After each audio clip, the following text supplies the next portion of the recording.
بۆ 12مین ساڵیادی تیرۆرکردنەکەی کە سوکارەکەی و ژمارەیەک لە ئاوپیشە و چین و توێژەکان لەسەر ئارامگەکەی لە گۆڕستانێکی چەمچەماڵ کۆبوونەتەوە.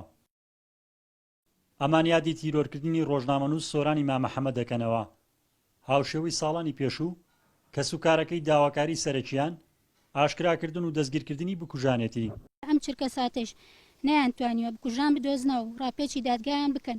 کەسی تیرۆرکردنەکەیشی لەلایەکی تر کە کەم تەرخەمێکی تەواوی پێوە دیارە و لە شوێنی خۆی جوڵی پێ نەکراوە، هیچ بەرەو پێشچوونێکی پێوە دیار نییە بۆنی کپکردنی لێدێت. بۆیە جارێکی ترداوە لە کۆمەڵگەی نێودەوڵەتی و گشت کۆنسڵخانەکانی هەرێمی کوردستان و عێراق و ڕێکخراوی بەرگری مافی مرۆڤ و دەستگا پەیوەندیدارەکان دەکەن کە فشار دروست بکەن لەسەر حکومەتی هەرێمی کوردستان و دەستگا ئەمنەکانی شاری کەرکوک.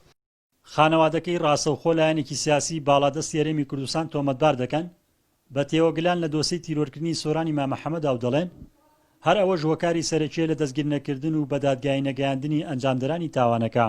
لە 12مین ساڵیادە ئێمە دوو پاتێکەکەینەوە، بەڵێ پەنجەی تۆمەت بۆ پارتی دیموکراتی کوردستان درێژەکەین لەبەرەوەی پێشەوەی سۆران تیرۆر بکرێ. ئێمە بە خۆمان و خانەوادەکەی ڕاگەیاندووە کە هەڕەشەم لێ ئەکرێ، هەڕەشەی تیرۆرکردنم، هەڕەشەی دەمکوتکردنم لەلایەن باندەکانی پارتیەوە، بەڵێ پەنجەی تۆمەت بۆ پارتی دیموکراتی کوردستان درێژەکەین.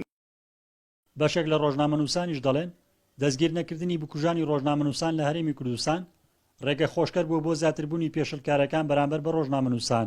بکەرەکە لای خەڵکی ئاسایی نادیارە، بەڵام لای خۆیان، لای دەسەڵاتداران، لای ئەوانەی کە هاوبەشن لە دەسەڵات ئابەیەکەوە لایەن زۆر ڕوونە و بەقەد ئەوەی کە ئێمە دەست بۆ لایەنێک درێژەکەین کە یا دەستگای لایەنێک کە تاوانبارە لەوەیە کە یا بەرپرسیارە لە تیرۆرکردنی شەید سۆرانە یا وەداتە یا عەبدولستار شەریفە یاری کردوانە، بەقەد ئەوانە بەرپرسیارن کە دەنگ ناکەن، کە نقەیان لێوە نایە. سۆران ئیمام محەممەد بەر لە تیرۆرکردنی لە چەند ڕۆژنامە و گۆڤارێکی کوردی داکاری کردووە و لە 21 تەموزی ساڵی 2008 لە بەردەم ماڵەکەی خۆی لە شاری کەرکوک لەلایەن چەند چەکدارێکەوە دەزڕێژی گولەی لێکرا و تیرۆرکرا.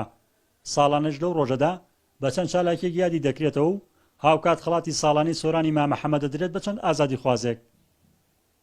ڕزگار جەبارێن ئارتی چەمچەماڵ.